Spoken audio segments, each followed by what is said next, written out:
In the national budget proposed for the fiscal year 2025-2026 yesterday, Finance Advisor Salahuddin Ahmed struck a balance between compassion and caution in his budget speech, presenting a vision that centers on the people, not just projects, in shaping economic policy.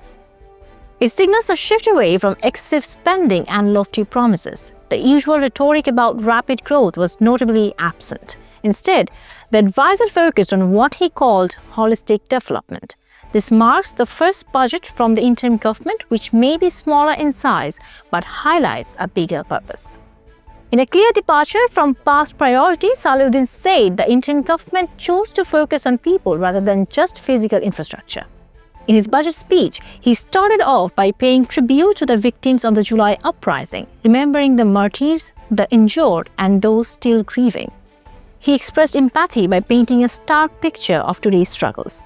Mothers unable to afford basic nutrition for their children, farmers overwhelmed by natural disasters, and migrant workers striving for dignity overseas. He also highlighted the often overlooked contributions of women whose unpaid work sustains families but remains invisible in economic calculations. He stressed the need to protect basic rights and ensure every citizen can lead a life of dignity. Without this, he warned a state risked losing its effectiveness and undermining the very fabric of society. Looking ahead, Salahuddin pointed to emerging priorities like education and a slowly recovering banking sector. This budget reflects a broader national goal, a future without poverty or unemployment, and a strong commitment to a zero-carbon economy, echoing Chief Advisor Muhammad Yunus' 3-0 vision. Young people are the heart of this vision. The government has introduced new programs to promote skills training and entrepreneurship, aiming to tap into the energy and ambition of the next generation. The goal, Salahuddin said, is to build a more self-reliant workforce.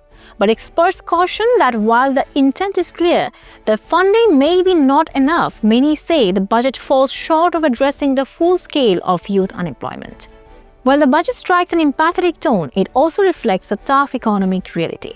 With inflation weighing heavily on households, fragile policymaking, and lingering effects from a discredited past regime, the finance advisor delivered a budget shaped by caution and restraint.